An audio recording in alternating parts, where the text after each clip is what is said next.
So I am here with Simon. How you doing today, Simon? I'm doing well. Thank you for having me. Very good. You're looking sharp today. I'm glad to have you on as somebody that we've had some disagreements. I think there was a post about FDR, and we had a bit of a clash on that. But Yeah, I couldn't tell if you were totally serious with that response. yeah, I mean, I think that when you have a disagreement with somebody, there's two approaches. You can attempt to reach consensus by maybe steel manning the opposition and trying to find areas of ambiguity, and everything's probabilistic, so we can like see maybe you're 50% right or whatever. And another way to approach it is that you kind of stake out the most, you sort of steel man your own position, and I don't want to say straw man your position, but you create the maximum contrast possible, and then you work back from there, and you say, okay, well, we're going to start with the maximum disagreement, and then maybe we can introduce some shades of gray later on.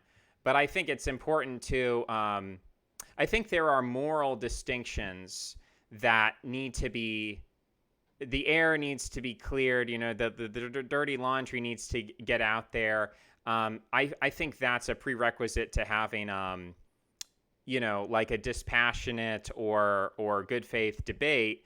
Is there has to be a level where you're willing to kind of say, okay, yes, maybe you think I'm evil, I think you're evil, whatever. Like there are these sort of moral invectives, and that's what I was sallying forth and saying, like, okay, well, you hate FDR, I love FDR, and I don't just love him for reasons you haven't mentioned. I actually like the things that you hate about him, sort of thing. And so we have moral disagreements, and some of those can be based in theology, personality, preference, wherever we think our morality comes from.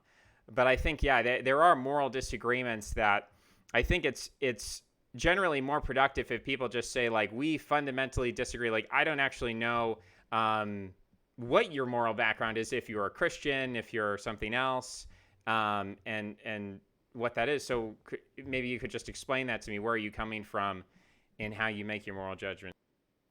I am a deist, basically, and I used to be a very doctrinaire libertarian, and I'm still mostly a libertarian. So that's where I'm coming from. Yeah, I used to be a libertarian, and I probably go through, in terms of my personal development, I probably go through kind of reactionary stages where if I figure out maybe something is 51% wrong, I kind of just jump to assuming it's 100% wrong, and then, yeah, work backward from there. Um, so now I'm much more friendly to libertarians than maybe I was a few years ago.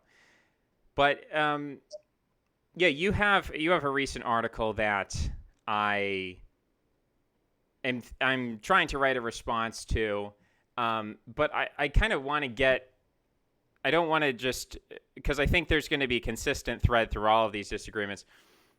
When you write about the trans issue or any other moral issue, um, how do you view this in terms of moral weight? Because, there's utilitarian. I mean, you've addressed Bentham's bulldog, and you're familiar with effective altruism and things like that. So, how do you morally weigh these different issues? Whether it's, and I'm actually not familiar with your exact position on abortion, but whether it's a sexual issue, an issue of the sacredness of human life, an issue of the degree of human rights or human equality, and these different things. How do you weigh those? How do you decide where your priorities lie, and when you call something evil, and when you call something kind of acceptable or ambiguous? Yeah, how do you weigh that? Because I know for a lot of Christians, they can just look at the Bible and say, like, well, God made us male and female, and anyone who violates that, it's axiomatically wrong from on high. And I'm a nominalist, and therefore I don't need to justify this. I don't need to, like, weigh it I think or. that's a tiny minority of people who would take that position. I think that the reason why most conservatives oppose transgenderism is because it's just I think they intuitively know that it's wrong, and I think it's more of a common sense position than a biblical literalist position. Sure. But as for myself, I have written more about the transgender issue than some others, and transgenderism is not the most important issue. It's not probably not in the top 10 most important issues, but I like to write about it because I think that issue really reveals fundamental philosophical disagreements between the American left and the American right. For one thing, it highlights whether people care about honesty or whether they care about niceness, because there are some people who think that you should always treat people the way they want to be treated. And I've seen there are some liberals who have this slogan, kindness is everything. Their whole moral framework is based on being kind to people. But for me, and I think for most conservatives, we also value honesty. And there are times when you should tell the truth, even if it's not what someone wants to hear. So that gets to obviously the pronoun things. There are people like me who want to use the correct pronouns versus people who just want to tell people whatever they want to hear. But also just accepting transgenderism as a phenomenon in general. In order to accept it, you really have to have logically incoherent beliefs. And there are some people who are willing to say things that are logically incoherent in order to make people happy. And then there are people like me who care about rationality and we want to stick by the truth. So there's the honesty versus niceness distinction. And there's also the reason versus mysticism distinction. The transgenderism is very closely associated with the woo-woo goop new age like that faction, and of course almost all of those people are politically left-leaning, even if many of them are not politically involved. Like I think of trans and gender nonconforming or gender ideology people I knew in college. They also believed in like crystals having magic powers, and they thought that ghosts were affecting them. There's a big crossover between those things.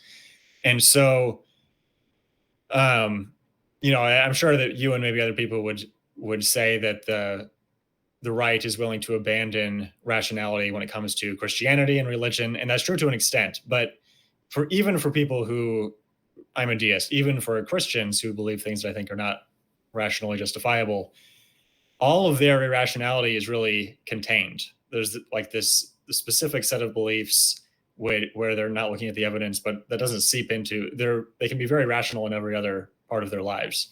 Whereas for the left, there's really a rejection of reason, even in principle, because there's the acceptance of new age mysticist stuff, but also just on the left, you'll hear a lot of, for example, if someone says, I don't care about the statistics because of my lived experience, that's a left wing idea. The idea that we shouldn't care about statistics on police shootings because somebody's lived experience is that they were discriminated against, that's definitely a left-wing position.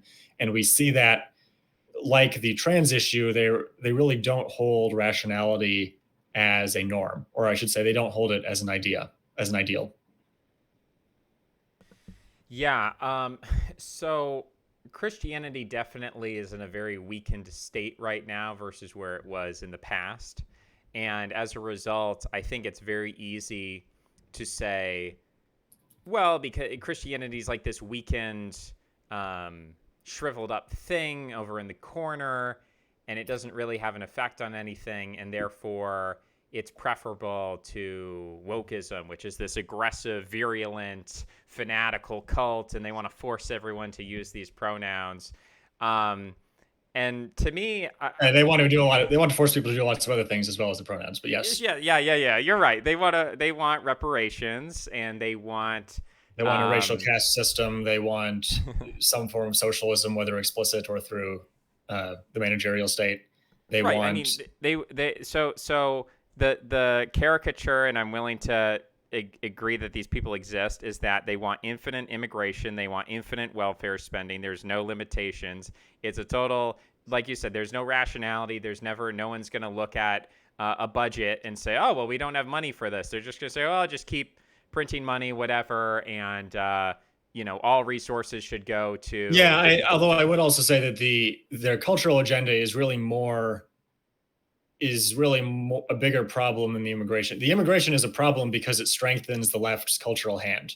Like if all immigrants were going to retain socially conservative African and Latin American values, then I would be a lot less concerned about immigration. The bigger problem was that the left controls the public schools, and they're going to brainwash the children of these immigrants who have no, because the children of immigrants just don't have a, they're much more susceptible to brainwashing because they don't know as much about American history. They just have less of a strong basis from their parents because their parents are kind of fish out of water. We see this with second generation radicalization in Europe as well.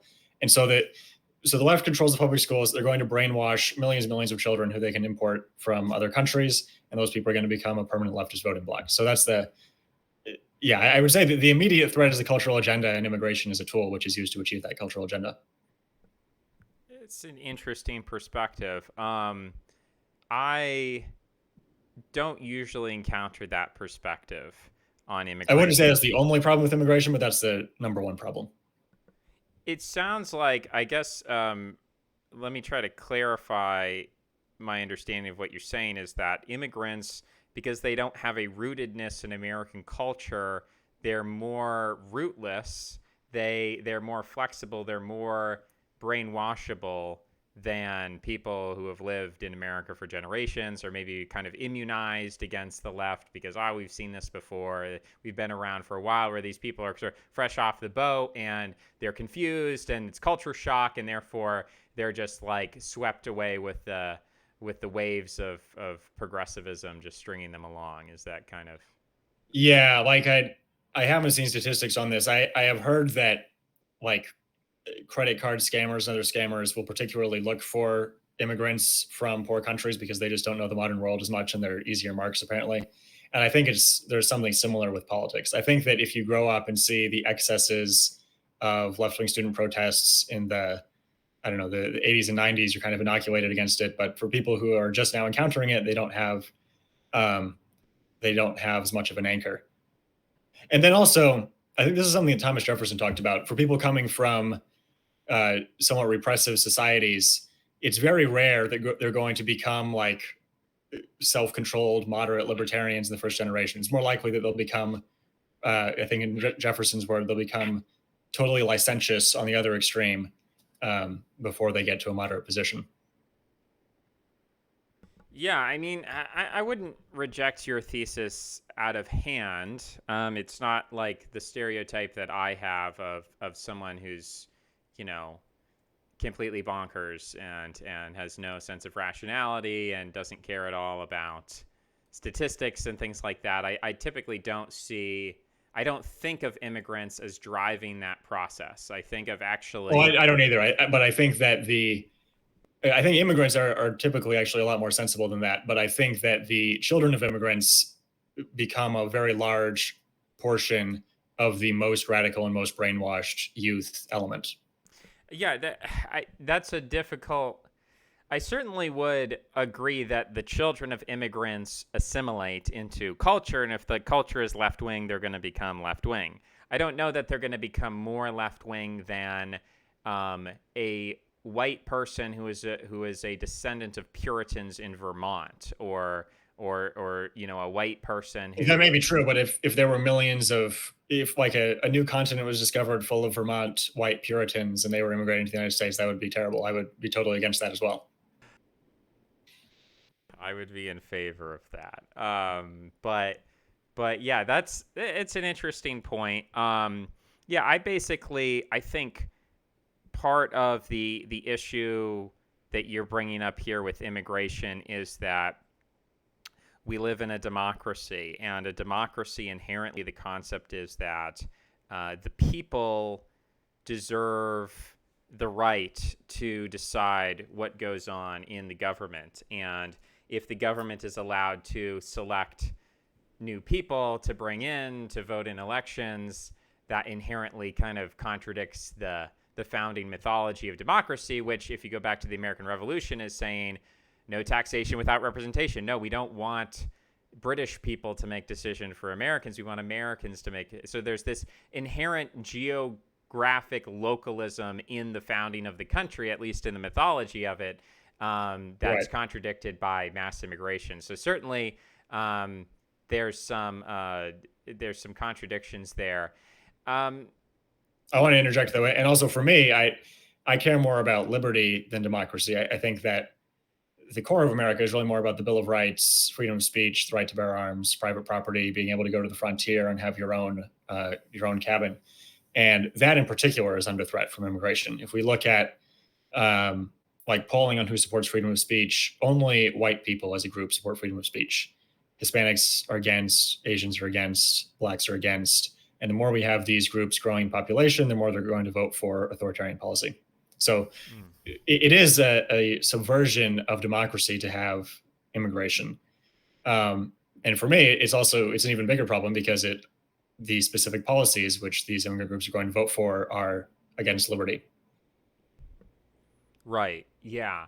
And I guess I would agree with you that historically the concept of universal suffrage was not seen as necessary in the American founding, whereas the Bill of Rights was seen as important. And then where we are today, it seems to, on the left, it seems to have inverted where, free speech, not so much, gun rights, not so much. What the other amendments are, we don't even know. But at least we have democracy. At least, the people rule and the people vote, which is, increasingly that's a code word for institutionalism. And sometimes not even a code word. Sometimes it's just said, well, democracy means that professors and universities and experts are in charge. And when, Putin is an oligarch because he doesn't listen to the universities and the experts and the institutions. And that's the distinction there, Right. which I would call effectively a secular theocracy. I would call that a theocratic mode of government where you have an ideological body like a university system, which is essentially parallel with, that's why Moldbug calls it the cathedral, because you had these medieval monastics with their cathedrals and their schools, and they were dispersed all over the country. There were these little nodes of learning and education, and they determined what was philosophically in vogue. They determined certain moral revolutions and reforms, like the Gregorian reforms and clerical marriage and simony, and all of these things that, the average peasant or even the aristocrats were like, what are you talking about? Of course priests can get married. Like, what are you talking about? Of course they can inherit property and so on. Like, why are you, what's up with the tonsure? Why are you shaving the middle of your head? This is all weird stuff. And so there would be these continuous founding of different orders, like the Franciscans, who would go on these moral crusades and kind of rail against capitalism. They would sort of rail against materialism and these different issues. And, they did a lot of important things as far as academic development. And I think we often think of the Middle Ages as a dark age, and that's not true. It was an age of invention and massive economic growth.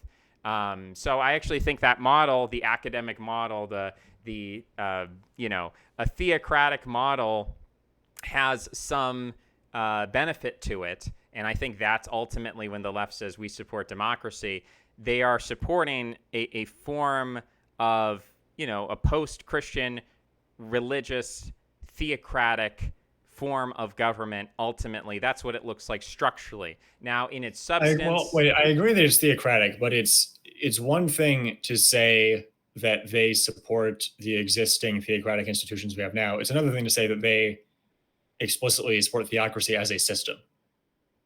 I think it's not really about the system. I think that people don't really care about the form of government. I think they care about the content of policy, and they care about which faction is in charge, because that's going to determine the content of policy. And so I think that the left today is really just defined as the people who support the institutions, believe in the mainstream media. They support that power structure, like you were saying. But it's not that they're attached to that form of government. Like if you snapped your fingers and tomorrow all of the high level people in the Ivy League and all the other institutions were replaced by evangelical Protestants, the people on the left would not continue to support the government because they support that form of government. They would totally oppose that because they oppose the faction which would be in charge. We're talking about a contradiction or potential conflict or clash between structure and dogma. And that occurred throughout the medieval era as well. The investiture contest. There were plenty of times where a pope would come in and he was insufficiently dogmatic, and they would try to depose him. Sometimes they were successful, sometimes they weren't.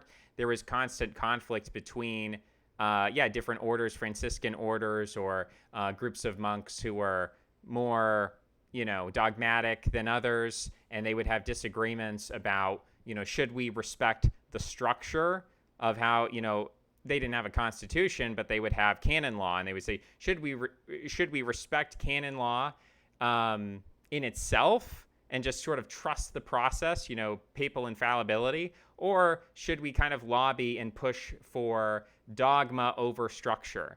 And Gregory the Seventh was definitely a dogma over structure guy. He was kind of like, if the emperor disagrees with me, then he's excommunicated, and we're gonna revolutionize the church.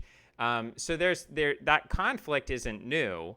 And what I would say is that when you look at the left, there are people on the left who absolutely prioritize dogma over structure. So if Kamala Harris or something said, this is now a monarchy, and I am now the queen, and I wear a crown, but we have abortion rights.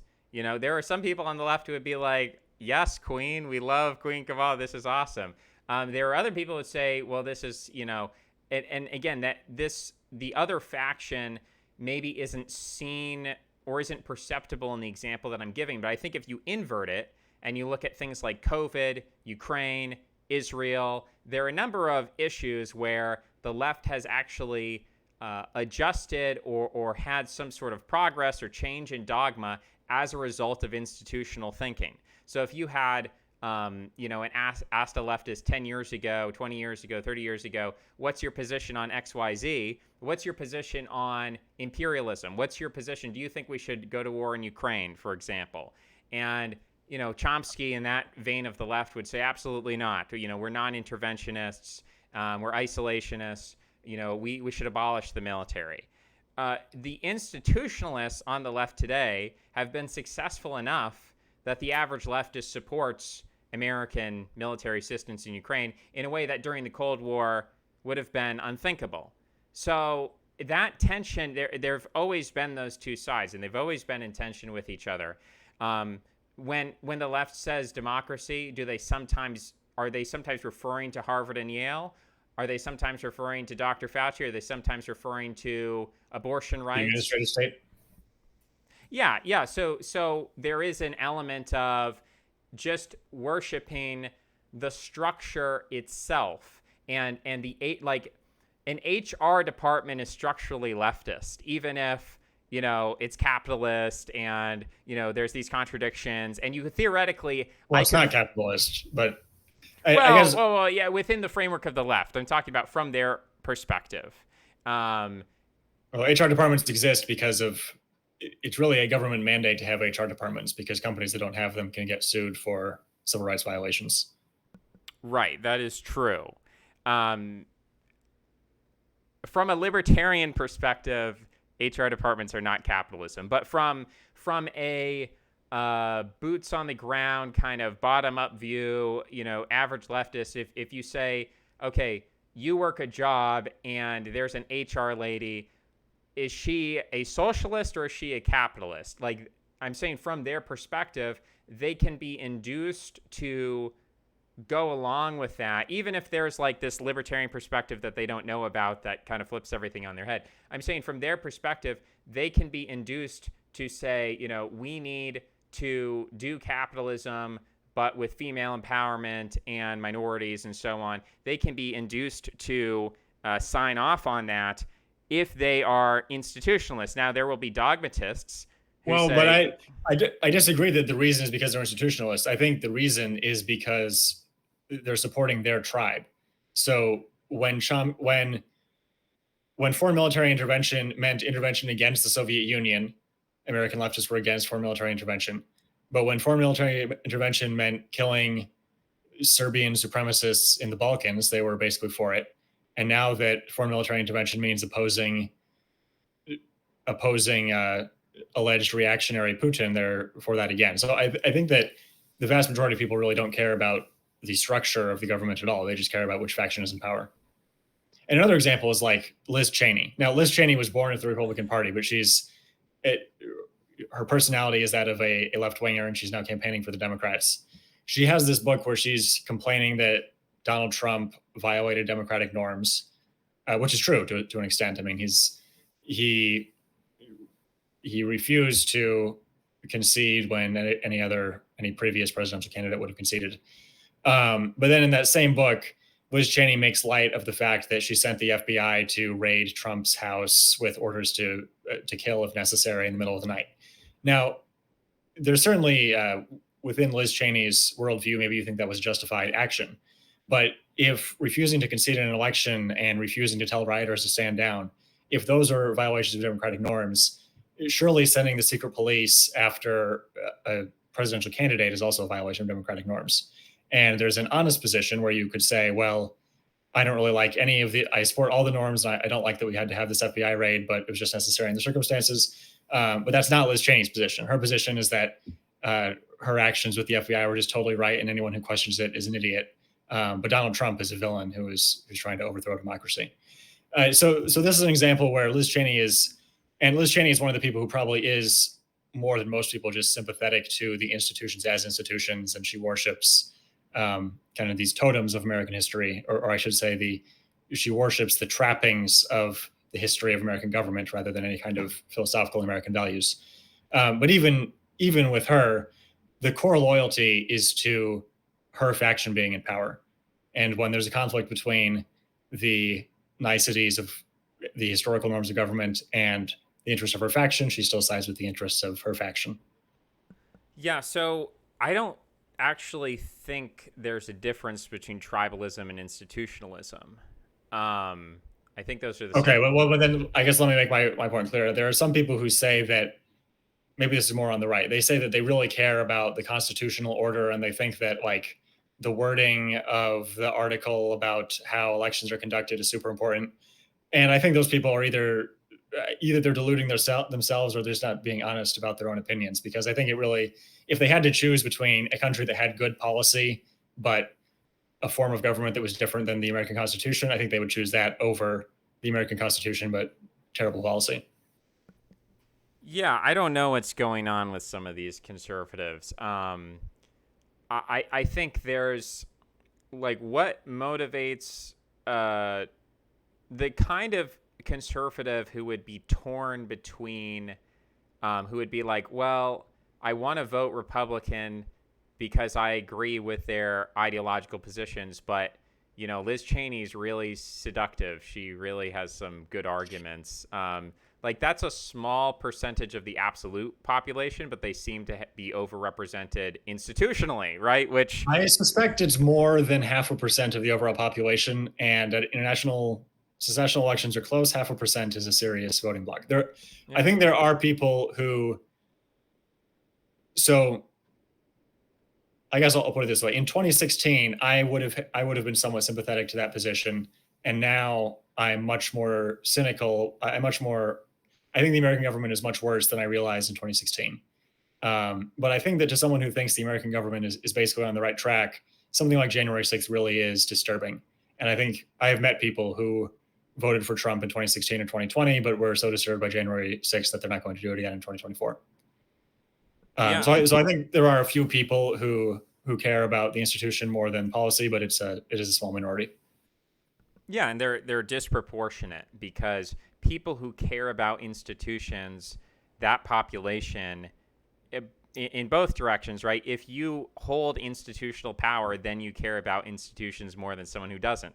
If you care about institutions without having any power at all, I think you're more likely to enter into and climb up the hierarchies of institutions. So institutional thinking as a bias both precedes. It's a feedback loop. You get into the institution, you want to protect it. You're not in it, but you worship it. You're more likely to get into it. So those sort of conservatives definitely are overrepresented in terms of their, the fact that there's all these think tanks and these donors and they have a structure versus, and the opposite is the populism, right? Which is that we don't really care if we don't care what the mechanism is. The means justify the ends. We want these certain policies, whatever we need to do to accomplish that. Politics is a dirty game. And you saw this earlier with Nixon of, at that time, it was just seen as like, okay, well, he broke into the office, he stole some files or photocopied them, and it's totally over. Like, this is totally disqualifying. He has to resign. And then since that happened, there were a lot of people, Roy Cohn, Trump's mentor, who said, who cares? As long as we don't get caught. And if we do get caught, just point at the other guys. Just say, look, they've done all this dirty stuff too. Look at JFK, did plenty of dirty stuff too, right? So who cares? We just want to win. Yeah, that's also pretty minor dirtiness given what people get up to today. But yes.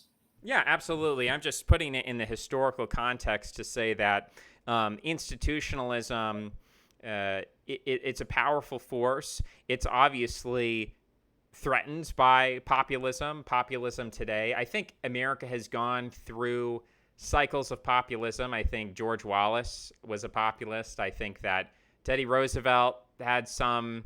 It's kind of confusing. I mean, progressivism, was that really populism? But he was a popular figure. He was a larger than life figure. Before that, I don't know. I'm sure you could look at certain figures surrounding the Civil War as populist figures. Although, because the franchise was so restricted in the past, American populism really was restricted to a large degree until the 20th century. You started letting everybody vote. That's, I think, when you kind of unleashed this force to a great degree. And now, the people who are defending democracy, wait, by letting everyone vote, do you mean extending the vote to women, the 19th Amendment? Yeah, just eliminating, because universal suffrage for white men was a lot earlier than that. Well, there were voting tests. There were barriers to voting. There were barriers in terms of time, barriers in terms of money, barriers in terms of education. And while it wasn't possible, if you're a poor white person, it wasn't impossible to vote for some states in some of the 19th century. It was sort of culturally disincentivized. Whereas as legislation, you can open up the right to vote to poor white men earlier in the 19th century. But as we've seen, with other groups, when you legalize the voting of a group, they don't just immediately go to 100% of whatever their maxed out capacity is going to be. It's sort of a gradual cultural transition. So I'm saying that's why that happened gradually over time and really came into full swing, I think, in the early 20th century. Not to say that there weren't. Obviously, there were. I mean, you could even say that the KKK was a populist movement. The Red Shirts of South Carolina, their revolt against the Republican-elected government of South Carolina, you could call that a populist revolt. So that was in 1877. So, that was regional. That was also very violent and had to do with Confederate veterans who were organized into militias. A little bit different than, what Trump supporters. I mean, and I'll denounce January 6th and whatever, but clearly there's a difference between literal men with guns, like going to the state capitol, right? And we can admit that's a difference. So, in terms of the leftist tribalism, leftist institutionalism, I see those two things as basically synonymous, and they have a weird kind of sympathetic relationship with these institutionalists who are so-called conservatives, and it's a relationship that I don't know what the future of it is. I don't know how much longer there are going to be figures like Liz Cheney who are going to say, well, I was a Republican, but the Republicans have just been acting so badly against our institutions. I feel like there's a bit of a filtering process going on with Trump where that absolutely. might not be possible in the future. Liz Cheney in particular has already been voted out. She lost her primary by, I think, 38 points. And Liz Cheney's style figures, I think, have not been winning their primaries. So they haven't all been filtered out, but the party's definitely moving in that direction. And then in the think tank sphere, there's been a transition as well. So the CPAC, which is the big conservative gathering, has gone more Trumpy, and the Heritage Foundation, which was like the flagship establishment conservative organization for a long time, is now in a much more populist national conservative organization. It's now a much more populist national conservative organization than it was. They have a new president now. So there's a huge amount of turnover that's happened in the last 8 years, and I think it will continue. Yeah, I mean, it seems to me like even if Trump loses, I don't think that means he is going to go away or his style of politics goes away. I think that JD Vance has been very successful in formalizing and creating a bridge for the Trump movement to continue into the future, and for some of those tactics, some of that style to push forward into the future and to be accepted and to be normalized.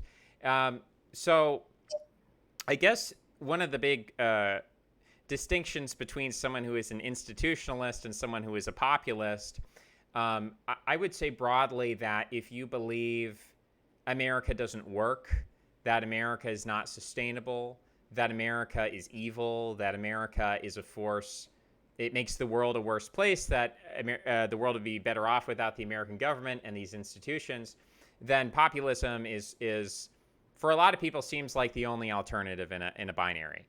For people who believe that America is good and so on, or it's the least of all evils, that it's got problems, but nobody else does it better. So, this is what we're stuck with. You don't let the perfect be the enemy of the good.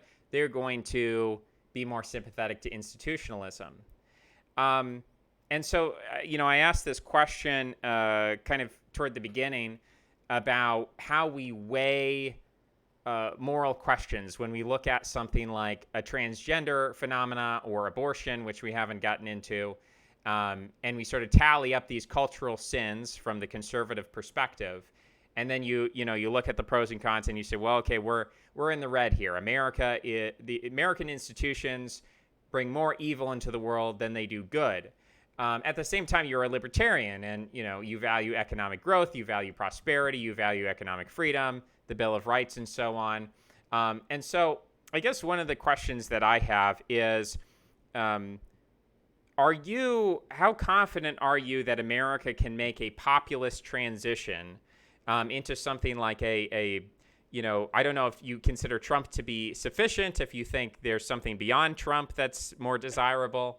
But do you think that transition can be made smoothly in a way that doesn't disrupt maybe some things that you might, you could disagree, but I think if you value prosperity, if you value liberty, I mean, America is kind of the one country in the world that values those things. I don't think Russia or China values those things. I don't think there's really an alternative outside of that. So are you confident that political, cultural, maybe even theological transition can be made without totally disrupting the global economy?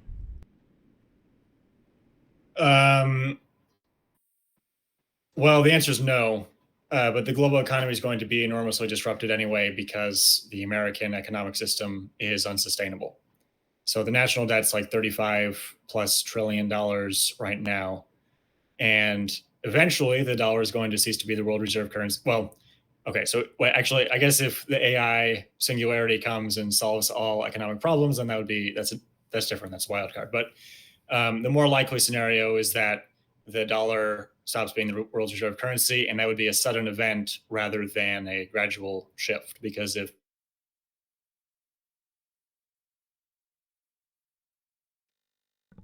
I lost price you. of the dollar even more, so it's kind of like a.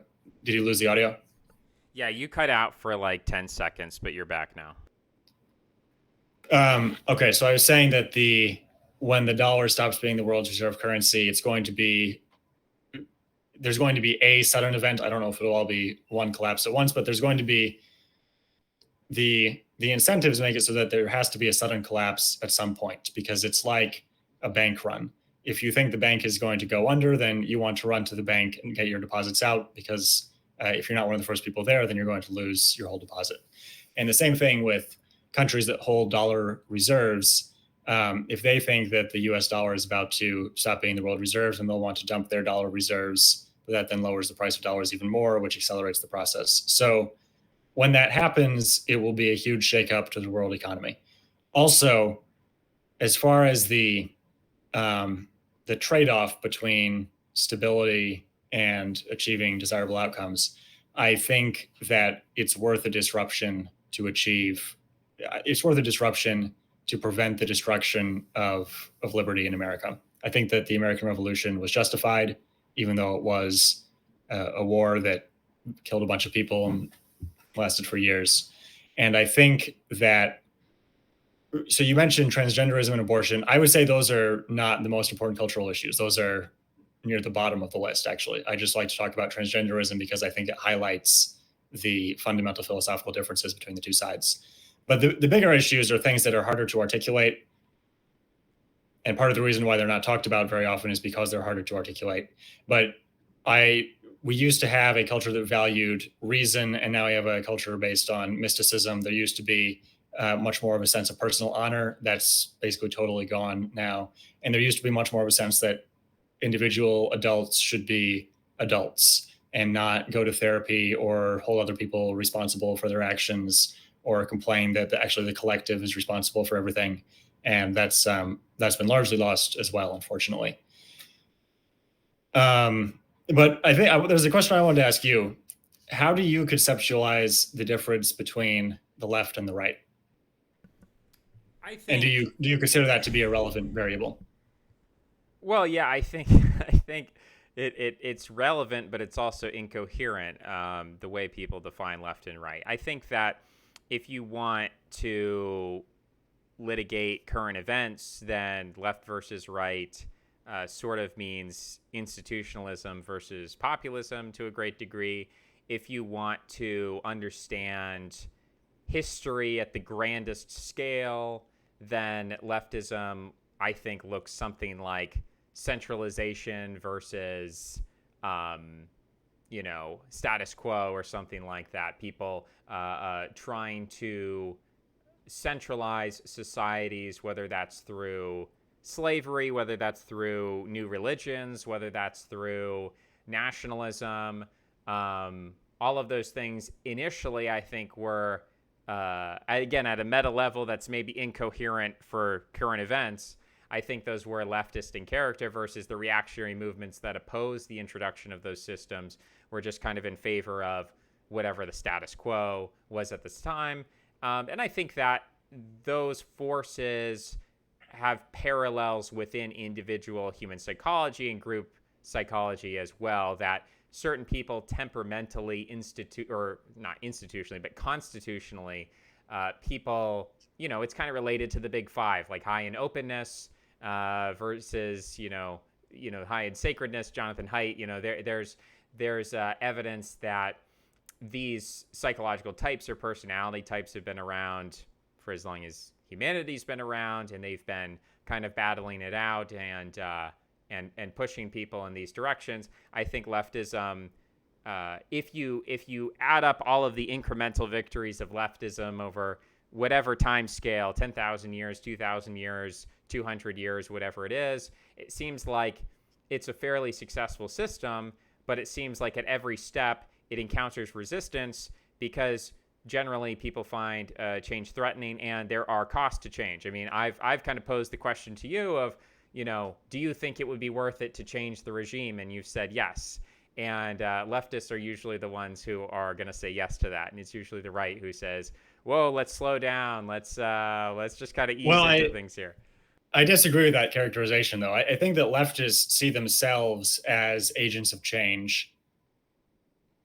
But I don't actually think that's true. I think that politics is really just a battle between different tribes. And I think that there are many different paths to go in. And different tribes want to pursue. One tribe wants to go one way, another tribe wants to go the other way. I don't think that there's really, I don't think that the left and right map onto who wants change. I think that the left and right want different kinds of change. So like Project 2025 from the Heritage Foundation is very much not a status quo document. They want to totally rehaul the government. They want to totally revamp a lot of what the government has done since the New Deal, basically. But that's considered a right wing thing because it's pursuing right wing goals rather than left wing goals. Yeah, I mean, we're talking when you get into the minutia of day-to-day politics, then again, there's not a lot of clarity in your scatter plot. There's not a clear trend line because, human history is large, and in terms of day-to-day politics, I mean, things switch back and forth. Okay. So, and I would say that also is true for the history of nationalism, right? So you can say, okay, well, over time, the concept of the nation state just conglomerated, into bigger and bigger in states and this homogeneity of language, culture, and religion. But there were obviously bumps along the road where, it would go in the other direction. And to your point about tribalism, people are willing to, people can call themselves right wing and say, well, I want to massively change the system of government. And you say, well, in what direction do you want to change it? And they say, well, I want to change it to how it was in the past. Well, okay, that's a conservative position. I mean, I So let's think, take a different example. How about I believe the Nazis and the Italian fascists had plans to make like human breeding farms because they were eugenicists and they thought they could improve the genetic quality by having like the best soldiers have tons and tons of children. Would you consider fascists in general to be left wing or right wing? well, fascism has a level of incoherency to it. Again, all of these things, if you're saying in this 12-year period, was this ideology left or right? That I I don't think so. I think that World War II was a turning point. I think the world would be radically different if the Axis had won. I think that the Axis ideology is one of the big. I think it's one of the big three, or it's one of the major political ideologies. I think it's reasonable to ask for an account of that in the left-right paradigm, if that's the paradigm that you're working from. Well, no, it's not the only paradigm I'm working from. And I think left and right make sense when we zoom out. And this is true for physical systems. You have quantum mechanics, and if you zoom in on an atom and say, what is the position of this atom? I'm not going to give you a great answer. But if you But say, if we wait, so we're zooming out to 80 years ago. Is that not a long enough timeline? No, you're asking within a 12-year period, was fascism and Nazism left or right with respect to the other ideologies that were available, including, liberal democracy and communism.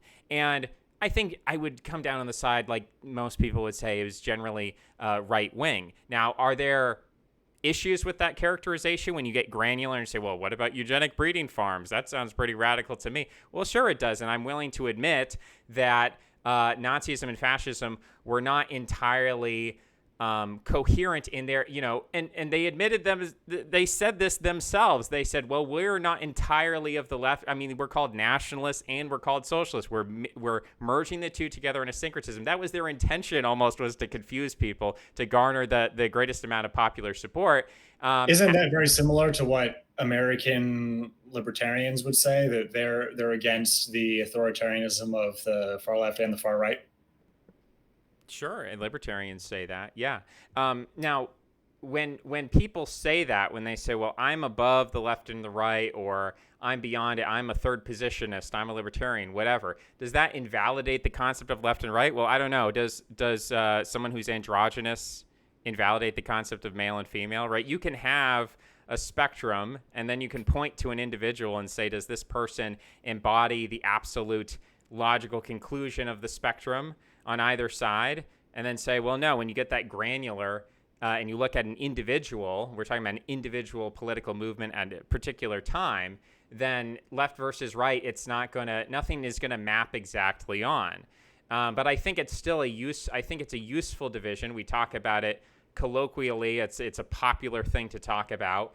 And I think it has utility to an extent. I think the utility of the left-right division increases as we get out of these granular 12-year views and we get a much larger view. And, you say, okay, well, what's happened since the French Revolution? Have we become more right-wing or more left-wing? And I say, okay, we've become more left-wing. I think that's a reasonable thing to say.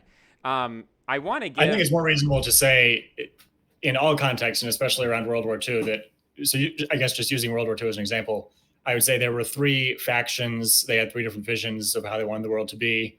The fascists were conclusively defeated. Then the communists and the liberal Democrats had a long Cold War where the communists successfully infiltrated the liberal Democrats. But I think it's a mistake to even use the left. I don't think that the left-right spectrum is very useful.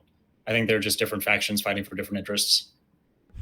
Sure. Yeah. I mean, I think I've made that point. I've written a number of articles on centrism, left versus right, what I think is meaningful and what's good about that. But, if you don't see the utility in it, then I wouldn't force you to use that. I wouldn't say, no, you must accept that left and right is a useful way of talking about things, because at the end of the day, what are we talking about here? If we talk about tribalism, for example, and say, well, there are these different factions, these different tribes, they want different things, then I agree with you that there are different factions and tribes and they do want different things.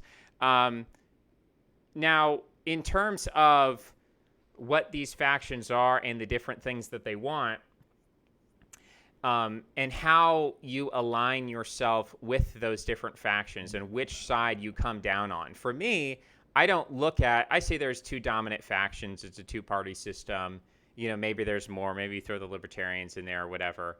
But for me, it's like there's kind of a binary choice. And whenever you have a binary choice between two coalitions, there's going to be good and bad stuff mixed in between them. And so I think a reasonable, rational person can critique their own side and say, I am, by the nature of reality, I'm forced into a coalition with people who I don't 100% agree with. However, I would rather choose a side and participate in that coalition than stand by and do nothing, because the alternative is, it's going to be even worse. So being a moderate, being a centrist, just passively observing, that's not a moral choice.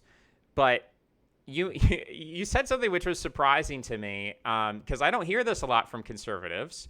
But again, being a libertarian, I think actually is probably a more accurate description, at least from my perspective, which is that abortion and transgenderism are not very important, especially like you use this rhetoric. You say you should be an anti-trans extremist. Now, I think that and to clarify, I think that they are not very important in themselves, but they are signifiers of a much deeper moral rot. And so that's why yeah, that's especially very transgenders, it makes sense to talk about them, but it's because of what they signify, not because of what they are in themselves. okay. And I hear your point about we used to have an honor culture. We don't have an honor culture. We used to have a culture of responsibility. Now we infantilize people. We used to have personal responsibility and adulthood and maturity and rationality. And now we have mysticism and superstition. And yeah, I think that I can agree with a lot of that. I think that a lot of that is undeniable, but I'm skeptical that the right wing, that conservatives, that Republicans, or Trump, or the MAGA movement, I'm skeptical that, that as a kind of a step one, and then question mark, question mark, question mark, and then profit. I'm skeptical of that flow chart. Now, you can say, well, the left certainly isn't going to provide any of the things that I want. They're not going to make us more honorable. They're not going to reverse infantilization. They're not going to decrease superstition. They're just going to ride those waves because that's where they get their power from.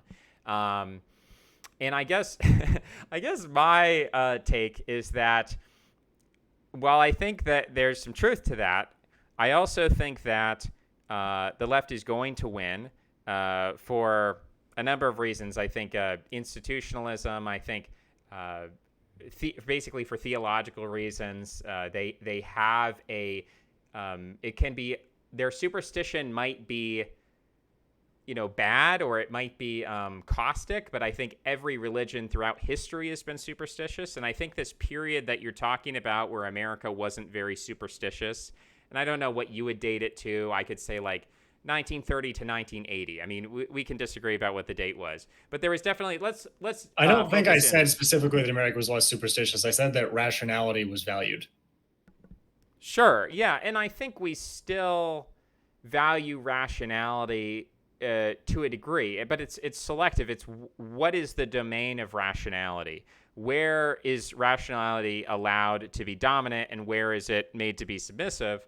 And I would say that in historically, every religion is going to impose irrational forces upon society, which are effectively attacks on society.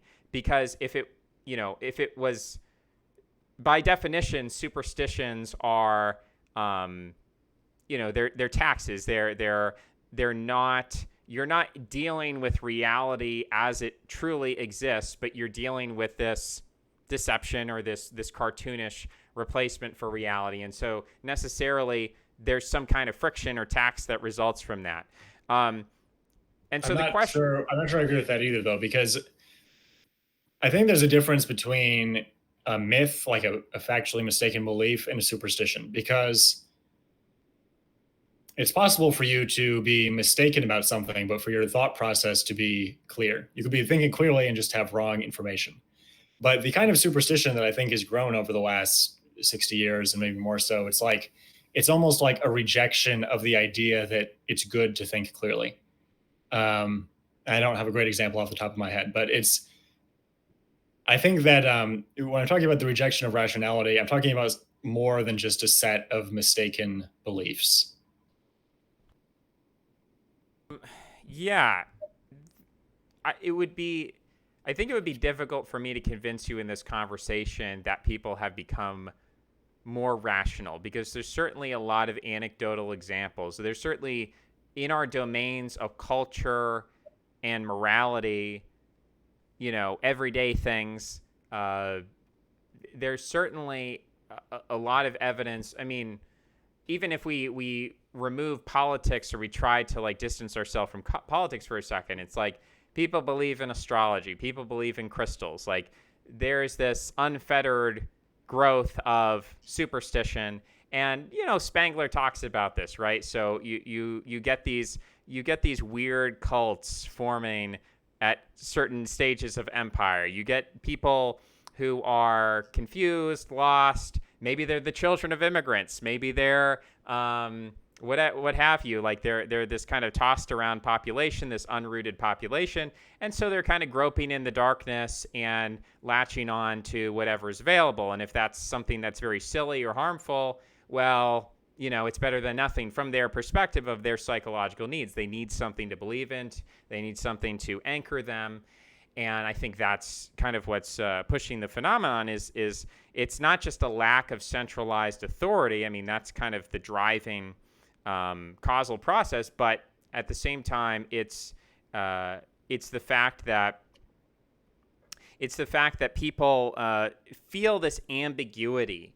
They feel like nothing's really sacred, nothing's really taboo, nothing's and so there's it's almost like an emotional support. And actually, that would be an example of it, right? People are kind of grasping onto emotional support animals.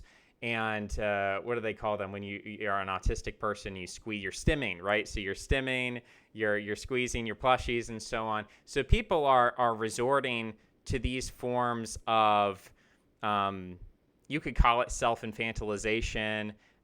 You could call it, petty idol worship, Funko Pops. Like, you're collecting Funko Pops, you're collecting Pokemon cards, you're collecting these little trinkets. That kind of behavior, to me, is evidence of like some kind of mass anxiety disorder. And I think we are becoming more anxious as a culture. Jonathan Haidt talks about that as well. So all of that being the case, I still feel that the way that we decide things at a civilizational level in terms of like economic calculation, I think from a quantitative perspective, there is more rationality. The way that we have education, although it's very flawed, but the fact that education is valued in the way that it is valued, I think that at the same time, I almost view these things as like countervailing forces that are, how do I express this? I would say, like, for example, if you introduce, if you have a culture and you introduce an extreme masculine element, you're almost going to produce a reciprocal feminine response to that masculine element. And in the case of rationality, I almost feel as we've become hyper rationalistic and quantitative and materialistic in our culture, the corollary or the reaction to that is for people to latch on to these superstitions that you're describing. But I think if you can see both of those phenomena happening at the same time, actually not independently, they're kind of feeding off of each other in a way, then it's not such a simplistic one-dimensional picture of, oh, we're becoming less rational and becoming more superstitious. Obviously, in certain areas that's true, but in other areas, the way that you're hired and fired, the way that our economy works, the way that you simply leave your hometown and you go off to college, the lived experience of the average person in aggregate seems to me more determined by economic calculus, what's good for the economy, what makes sense from a quantitative scale. And you see that kind of in all of these little jobs, Uber jobs, this economy where the sense of like rootedness in your employment, the identification that a person has, I'm a craftsman, I'm a carpenter, this is my profession, and this is my, this is the way we used to come up with last names, like Smith, because that's the thing that you do. You are a Smith. Your father was a Smith. I agree that, yeah, people's lives are governed much more by quantitative economic production calculations, and people are less rooted than they used to be. I don't think that's what rationality is, though.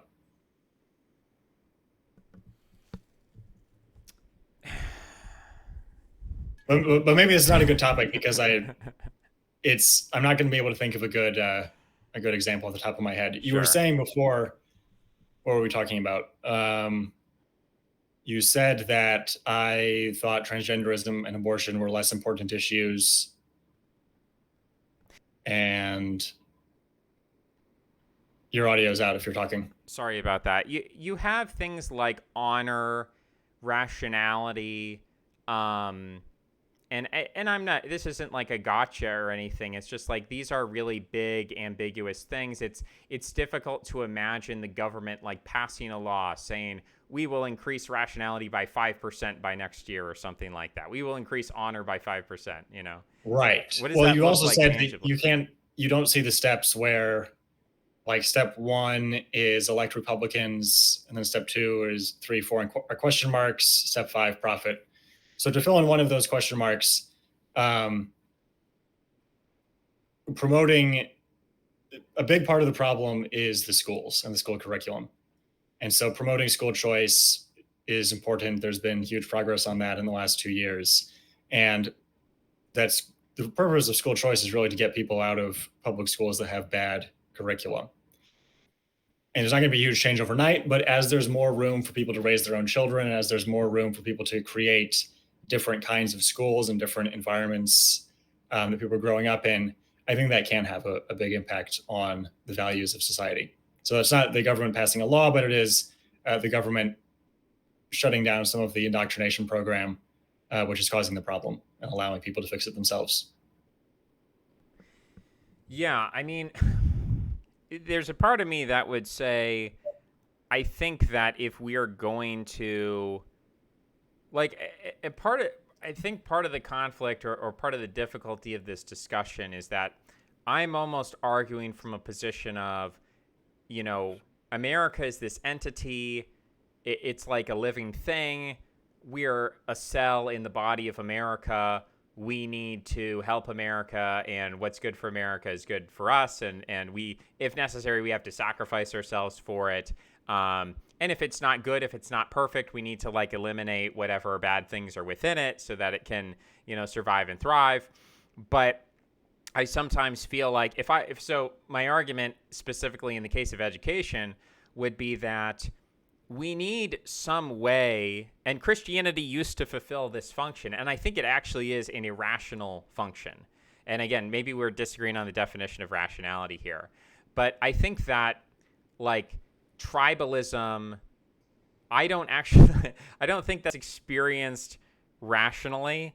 I think you can try to make rational argument for why tribalism is good and you should be a tribalist, but I don't think that's the same thing. I don't actually think you can argue somebody into being tribalistic.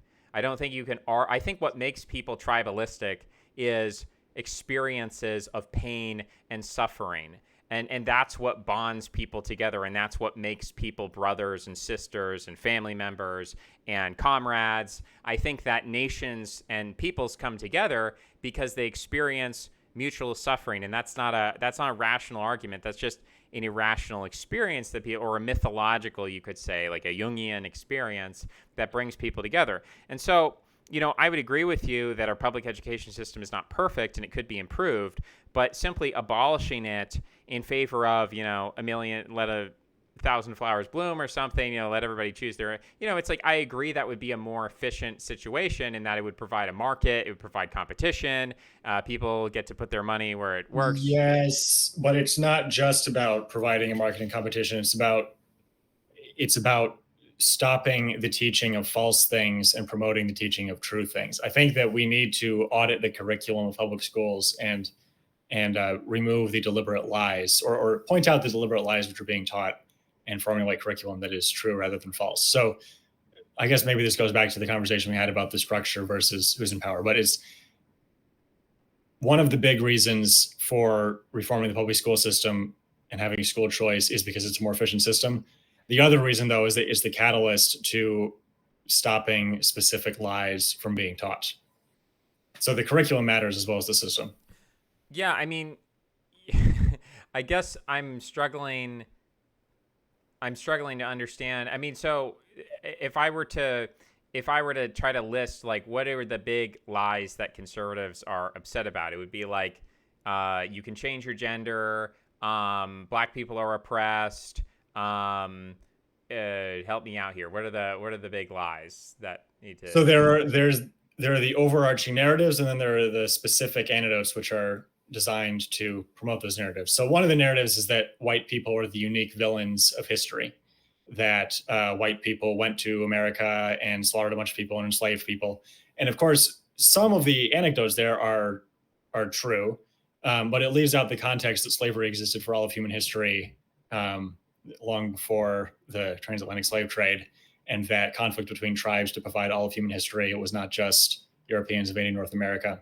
And in reality, the history of the West is really the thing which makes the West unique, is that the West abolished slavery and curtailed conflict between tribes. And it's actually because of that humanistic impulse in the West that you are allowed to go to the West and tell them how they're all how evil they all are. You'd never be allowed to get away with that in Turkey or China.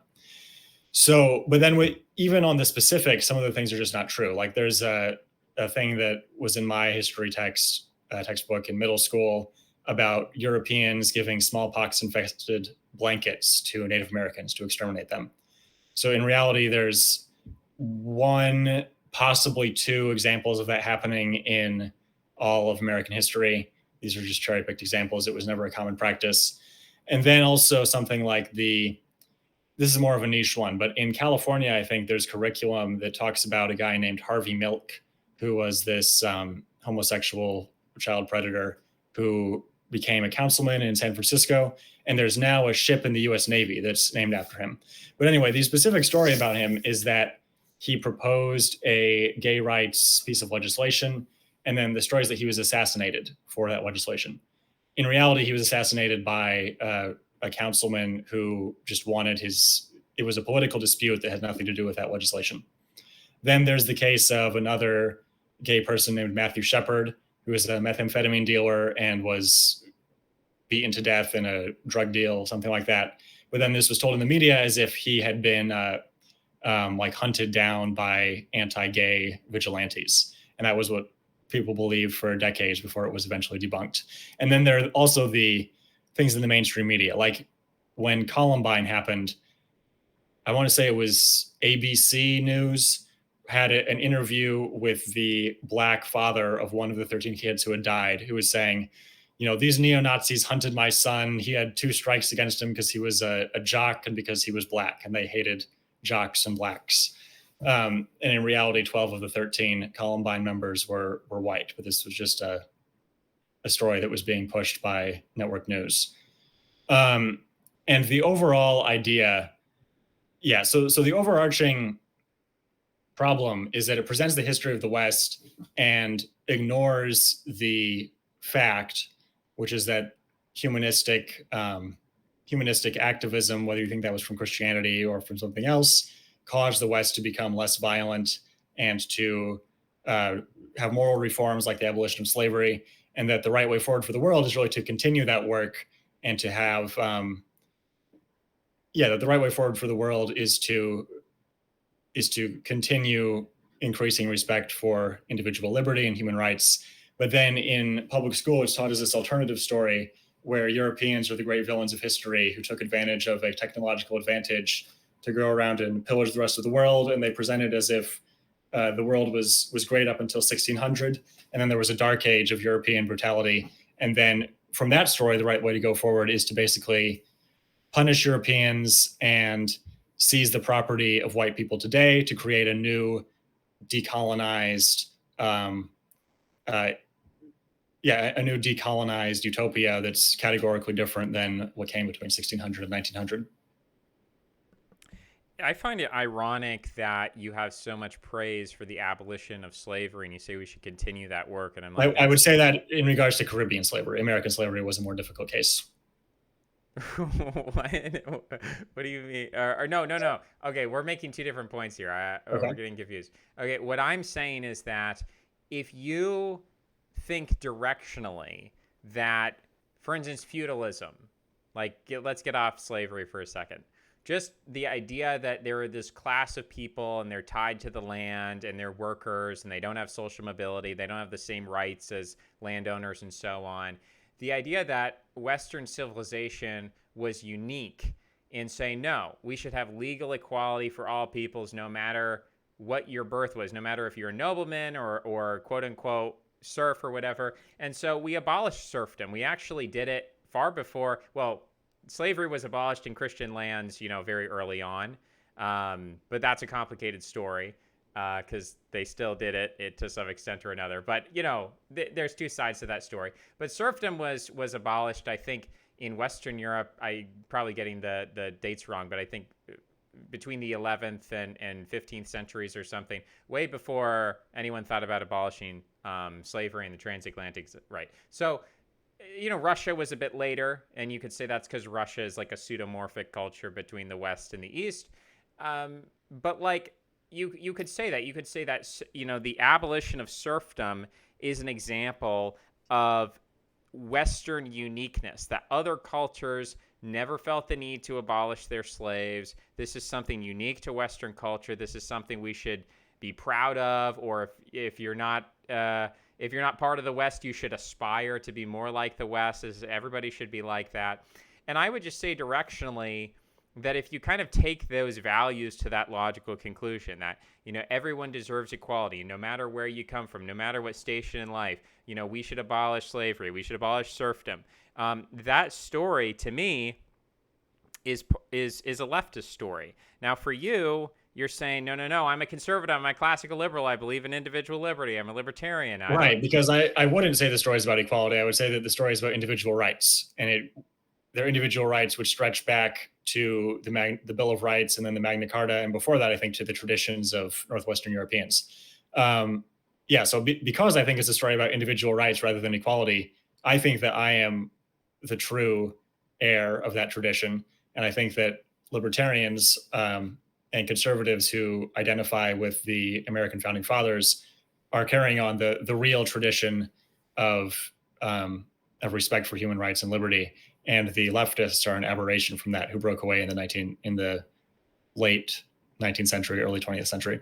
You could argue that the American, I mean, and I think this argument it has problems with it, but you could argue that the America, or let's say the French Revolution is a more clear-cut case, was an aberration from historical aristocratic European culture stretching back thousands of years, that there had always been within Northwestern Europe and other surrounding areas an ethic, an ethos of aristocracy, that some people are nobly born because of the deeds of their ancestors in battle. And that is a hard fact that you can't dispute. And anyone who does dispute it, like John Ball in 1380, is a rabble rouser, revolutionary, deserves to be put to death, maybe tortured before put to death. So that was the historical norm. Now, I think that that's a very black and white way of putting things, but I'm putting that out there, maybe playing devil's advocate, because when you say things like, well, the left today is clearly an aberration and we need to go back to the founding fathers and so on, well, I mean, you could make that same argument. So I guess what I'm saying here is that... I can make which same argument? What I'm saying is that you're saying that the left today is an aberration. It's a deviation. It's a perversion of the original message of the founding fathers and of individual liberty, that they've gone off the rails. Now it's not about legal equality of individual rights. It's about equity. It's about making sure everyone ends up in the same place. And that's a totally different thing. And I guess what I'm trying to do is I'm trying to kind of reframe and contrast the accusation that you're making against the contemporary left and say that if you had spoken with any European aristocrat, at any point in history, basically prior to the 18th century, and you had described to them the American or French Revolution, they would have said, that's an aberration. That's not part of the Western tradition. That's not what we do. We're Europeans. We're aristocrats. That's how societies run. Those people are freaks and deserve to be put to death. And so I'm saying that I'm saying it not as an endorsement of the position in an absolute sense, but in a relative sense to demonstrate the fact that I think leftism is part of the Western tradition. Now, history is messy and people make mistakes and weird things happen. Like in the 18th century, little boys were castrated so they could sing in the choir in the Catholic Church. Now, do the Catholics defend that to this day? No, they say that was just a weird thing that happened and we apologize about it. And so maybe some parts of leftism are part of the Western tradition, but they are the bad parts, which should be rejected. And also, I don't think I agree with that characterization of European nobles. I think that there would be a lot of noblemen, particularly in Britain, who would have said, yeah, we have the Magna Carta. We have the rights of Englishmen. The king is not an Eastern despotic emperor who can tell us to do whatever he wants. We have these rights of Englishmen, and that's actually like part of who we are. And also, I think that for one thing, the sympathy for George Washington within Europe is an example of that. There were, he was popular among the French because they were. He was popular because he was fighting the British, but he was also popular among people in Germany and other places because they thought he the proto-Marxists of Germany. Yeah, he was also admired by Frederick the Great, and there was Frederick the Great. Yeah, there was an enlightened despotic tradition that and kind of the background of that is the Freemasons. Not to I don't think it's conspiratorial. I think it's just the fact that there was a group of people who felt that religious dogmatism was wrong. They thought that, they probably had some superstitious ideas or whatever. I'm not a Freemason, but they believed in religious liberty. They believed in liberty of conscience. They believed that people should be able to disagree about dogmatic matters and not be killed. They believed in scientific exploration. They thought, alchemy was a good thing, and then later it became chemistry. And so these were kind of the progressives of their time. And I think Rudolph II is an early example of that spirit of someone who said, you know what, Catholic, Protestant, Jewish, like these are all just human-made inventions. Let's get to the truth of things. So he funded, he was a patron of the arts and he was a patron of the sciences. And he also patronized like some wacky, alchemy stuff as well, because nobody knew what they were doing back then. But I think that, I think you can see the tradition of the Freemasons throughout Europe. The word literally refers to the fact that this was a group of craftsmen who, as Europe was becoming wealthier and wealthier and more specialized, that these people had the ability to either buy directly into the aristocracy or fraternize with the aristocracy. And so that traditional social division between, oh, I'm an aristocrat because my great grandfather fought a battle and that's how we won this kingdom, and now you have to do whatever I say, because you had that growth of capitalism, early capitalism. Really, I would say even going back to the Black Death, but especially Henry VIII and the confiscation of the monasteries, the idea that you can buy and sell property was fairly revolutionary. It's kind of the foundation of capitalism. So the fact that those people were able to rise up in socioeconomic status and start to compete with the nobility, and some of the nobles were like, you know what, you're right. You guys are smart, you're talented, you produce economic value. We should listen to you, and we should form like a group together. And one of the big ones was called the Freemasons. There were a lot of other fraternal organizations as well, and we call them conspiratorial and evil because, you know, they were not viewed as totally Gucci with the church. They were not seen as like totally they were kind of left wingers to that, you know, social structure at the time. So they did things on the down low. You know, they didn't announce in public, oh, you know, we don't care about church doctrine and we don't care about these social divisions and brotherhood of man sort of thing. So I think in the Freemasons, you see the template for, I mean, George Washington was a Freemason. A lot of the founders were Freemasons. You see a moral template for a new social structure.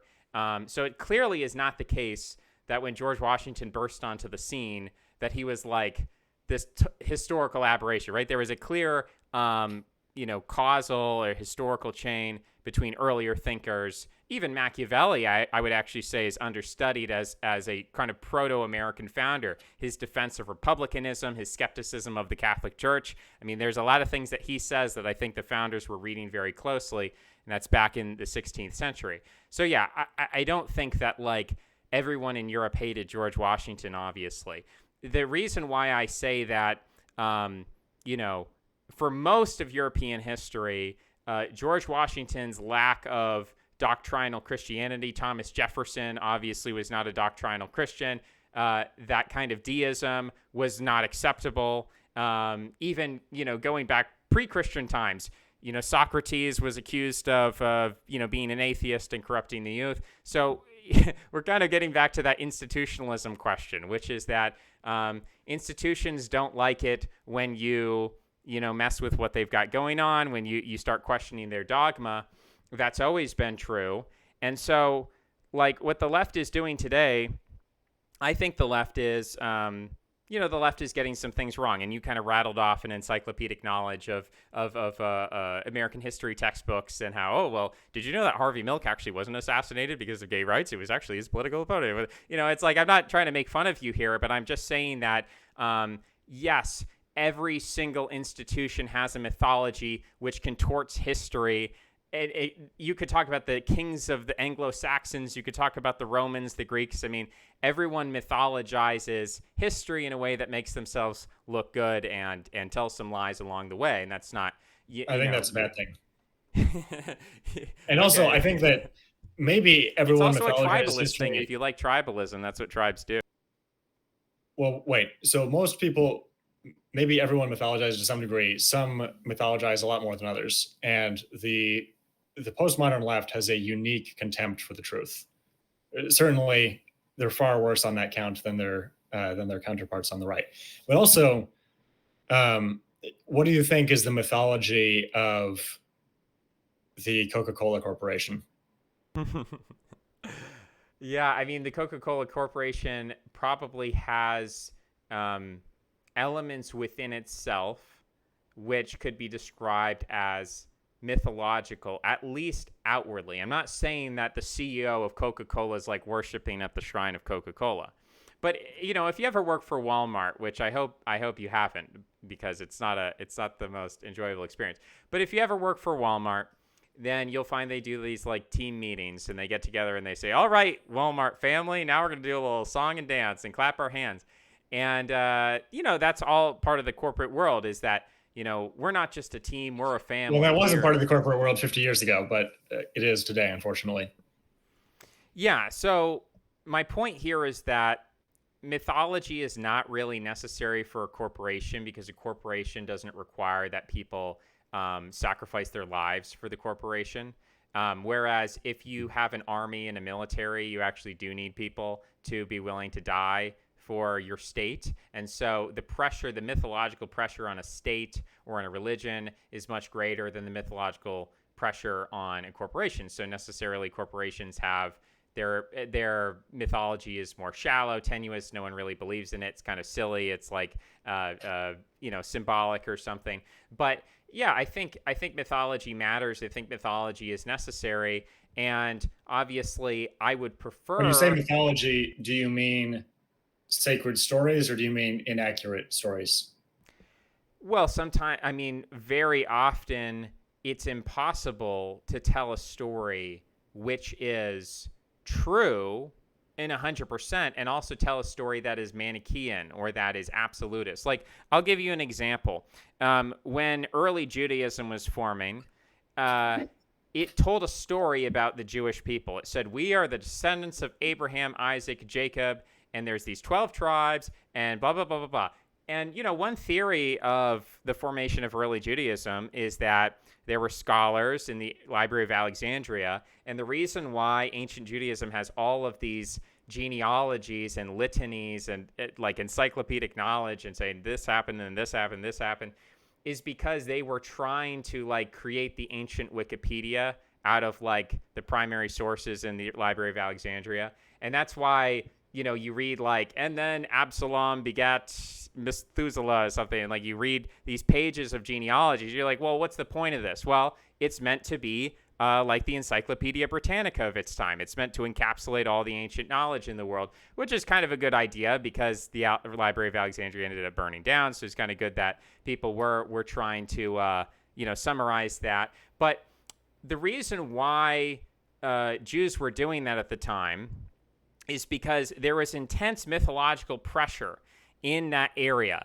The Babylonian captivity, and then you had Alexander the Great come in with the Seleucids, and the Maccabees revolted, and then you had the Romans who came in, and so you had all of these successive invasions of empires that were deporting Jews, bringing them this way and that way. First they were teaching them Farsi, then they're teaching them Greek, then they're teaching them Latin, and they're constantly pressured by all these empires to assimilate. And so there's two things you can do under that situation. You can either assimilate, which is what a lot of people in Europe did. They assimilated to Roman culture. They spoke Latin. They, followed the Roman law. They did all that. And there were a lot of Jews who did that. They called Hellenistic Jews. They assimilated. Pontius Pilate, right? Herod. So there were Jews who assimilated. The ones who didn't assimilate were the ones who said, you know what, we're going hard in the paint for Judaism. And so they created this mythology. And this is where, again, this is a process that happens over time. So you read parts of the Bible where it talks about Elohim, which is plural gods rather than a single monotheistic God. It says, and then Yahweh went and he consulted with the council of the gods and the Elohim. It's very different from saying, there is no God but God. And that transition happens over time because when you're under you're under this pressure to assimilate and you're trying to hold on to your identity, the best way, the most efficient way to make use of the resources that you have is to paint the world in black and white terms. We on the side of the one true God and all other gods are false. That was an unusual doctrine. The Zoroastrians had that to an extent because they were trying to form an empire as well. But it was a very weird thing at the time. Most of these cultures were polytheistic. They said, okay, well, you got your gods, I got mine. We disagree, whatever, but we can kind of marry together. Like in Norse paganism, you have the Aesir and the Vanir, and they actually have these marriages together, right, symbolizing syncretism. Whereas the Jews said, no, we're not syncretizing with anyone. You can you can shut the front door. We don't want to talk to you people. We don't want to intermarry with you people. We want nothing to do with you because we worship the one true God and all the other gods are idols. Well, this is an interesting theory about the origin of Judaism, but what does this have to do with systemic falsehoods in American public school curriculum? What it has to do is to say that this was an incredibly, for the time. Now you could say, well, polytheism versus monotheism. I guess you're a deist, so you think monotheism is more true. But the Manichaean idea, and Zoroastrianism did this as well, the Manichaean idea that we have the good God and that every other god is bad, and every other people, every other culture, every other set of law and whatever, the idols that they worship, that's all evil, and we're the good people. That framing of history is necessarily false because, like, it's actually not true that, oh, God told you to genocide the Canaanites and that's good because God said. Well, you're just making things up now. But that's very useful if you're trying to survive as a group, is you create a very good versus evil narrative. We're the good guys, they're the bad guys. And so any culture which is under significant mythological stress is going to engage in rewriting history to try to, in a fanatical attempt to gain some kind of coherence, which is what we're lacking right now, is that as a culture, what does it mean to be an American? What does it mean to be a Westerner? What are our values? We always talk about our values this, our values that. Well, what are these values? Even I'm talking to you today, and I came in with a bunch of presumptions about who you were and what you believed. And you had to correct me, and you said, no, I actually don't think this thing is that important. I think these other things are more important. Okay, the fact that we are not even able to enter into a conversation with a presumption of common values is an incredibly difficult thing. And it goes to Dunbar's number, right? Can you trust the strangers around you? Well, if they have a completely different set of values, obviously not. And what religion is meant to do is it's meant to give people the psychological stability to say that when you walk out of your house and you see your neighbor and you say, hey, neighbor, how you doing? Great weather we're having, right? You can assume that this person worships the same gods, has the same values, the same morality. And if they don't, they keep a lid on it and they pay respect. They at least pay lip service to the dominant morality. And we're going through a mythological crisis because we lost Christianity. And that's where the fanaticism of the left comes. It's trying to solve a problem. It's trying to solve a very delicate, intricate problem with a big hammer. And it's causing damage and getting things wrong. But it's trying to solve that problem. I think you're making a very overly intellectual excuse for what's really just plain simple bad behavior among leftist activists in California who are too lazy to do real research. Like, all of this, I think you're right that America is going through something of a spiritual crisis. That doesn't justify making up fake news stories about Matthew Shepard. It doesn't justify making up fake curriculum about Matthew Shepard is, dude. Like I understand that the left exaggerates police shootings of black people. But it's not just that they exaggerate it. It's that they exaggerate anecdotes in the service of a narrative which is made up out of whole cloth. It's not actually the case that police are going around hunting black people. Actually, if you look at as a percentage of arrests, police are actually more likely to use force against white arrestees. So, we can look at the particular examples like George Floyd and how the facts are kind of ambiguous there. And then there are cases like Michael Brown where the narrative that he was harassed is just clearly not true. But the bigger conversation is about the overarching narrative that those anecdotes are supposed to support. And even if something like the New York Times is like, even if very little of what it says is literally false, it's still presenting people who read the New York Times get a totally false view of what the world is like. The general message that they draw from that content is not true. I think that I agree that maybe there's mythology on all sides, but I think the right is much more honest than the left, and I think that we should strive to be as accurate as possible. Yeah, I mean, if you think Trump lost the election and vaccines work and Jewish space lasers aren't real and so on and so forth, then we can have a different perspective on this. But I think those are positions which are not held well. The Trump election, the other two are not held by large numbers of people. They're held by much smaller numbers of people than the people who believe that the 1950s were horrible for women, or that there was organized hunting of gay people, or that the police are organizing a racial oppression system. I think that the average conservative's view of the world is basically more correct than the average liberal's view of the world. Okay. I guess it depends on what you think. I guess. Hold on, and I have to say one more thing. The Jewish space lasers line was never said by Marjorie Taylor Greene. That was a sensationalist line that was made up by a journalist because it Right, made for a but good that headline. doesn't even matter because there's a whole swath of people who would be like, "I wish she did. I wish she did say that." Right? But okay, that's an egregious one, right?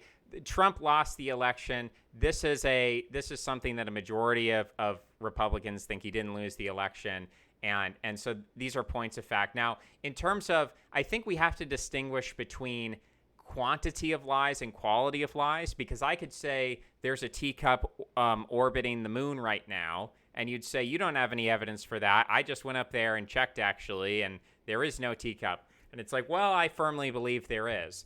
And at the end of the day, what do you say? You say like, it doesn't really matter. Like, you believe in something that's a lie, but qualitatively it doesn't do that much harm. So we have to focus on what is the harm of these lies. So if Trump voters think the election was stolen and they're willing to storm the Capitol on January 6th unsuccessfully, it doesn't, end up sealing the election. But if they believe that, and if those lies progressively get worse and they're never refuted and J.D. Vance doubles down on it, then we project that trend into the future, and that's eventually going to lead to, we won't say the destruction of democracy, we'll say the destruction of our institutions. Whereas, on the other hand, if a left-winger thinks, gay people used to be hunted down and killed, okay, what is the consequence of that? That we say, oh, I guess we shouldn't do that anymore. I mean, like, what No, the is. consequence is that it leads to a system of de facto reparations. It leads to the idea that people ought to give special consideration to gay people, and that any expression of negativity towards gay people is something foul that should be rejected rather than just a mere difference of personality. And there's something similar with race. The myth that the 1950s and 60s were horrible for black people is the myth that underpins the racial caste system today. It's what underlies affirmative action and forced integration and the housing subsidies that are de facto wealth transfers from whites to blacks. So it sets up those narratives are important because they are I guess you could say, the mythology that underlies injustice today. Now, I agree that maybe the election is a case where conservatives are systematically mistaken about something. But we started talking about this with regards to public schools, and the public schools are fully captured by the left. Sure. I think we originally started talking about this Yeah. because I was saying that establishing better school curriculum is the step two in between elect Republicans and profit. Yeah. Maybe there's more than two steps, but it's more than just one step. Yeah, I guess I'm very skeptical of anyone who says that there's a religion, let's say Islam, Christianity, Buddhism, leftism, whatever it is. There's a series of doctrines and dogmas, and I have a problem with them because I don't buy the Nicene Creed. I don't buy that the Buddha was a real person. I don't buy, that Muhammad knew what he was talking about. It's all just made up. And we should throw it out and disregard it, whatever. It should have no special place in society. We shouldn't view it as a sacred text or whatever. And we need to move on and allow tolerance for other viewpoints.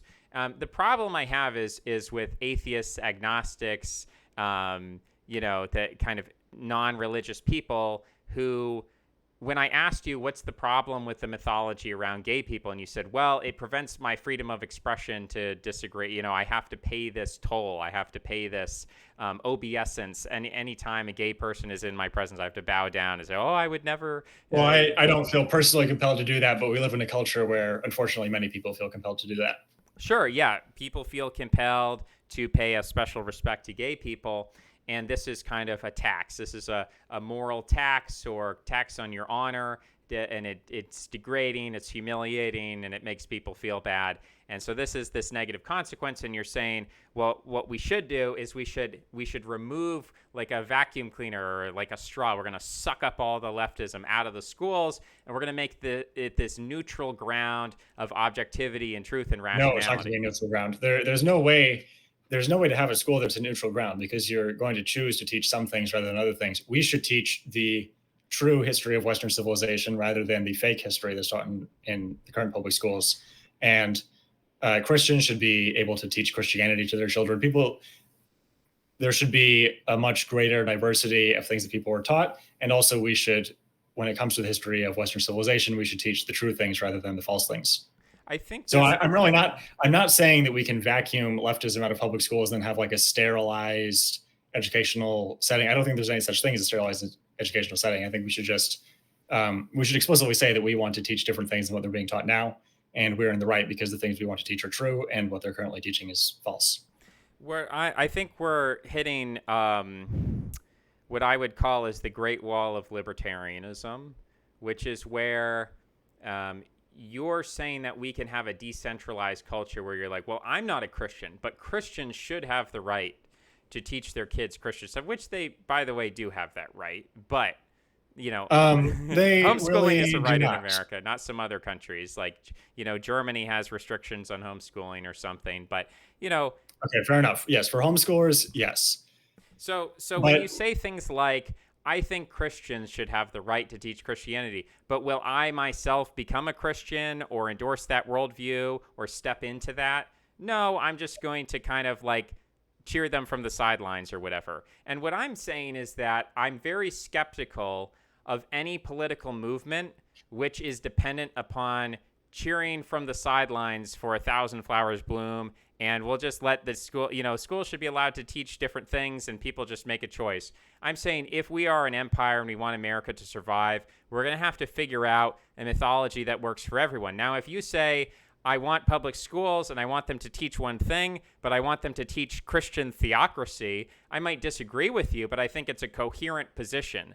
Now, okay, the I understand what you're secondary saying. part of that is that you might just say, abolish America, this empire sucks, we want to get rid of it and bring the troops home.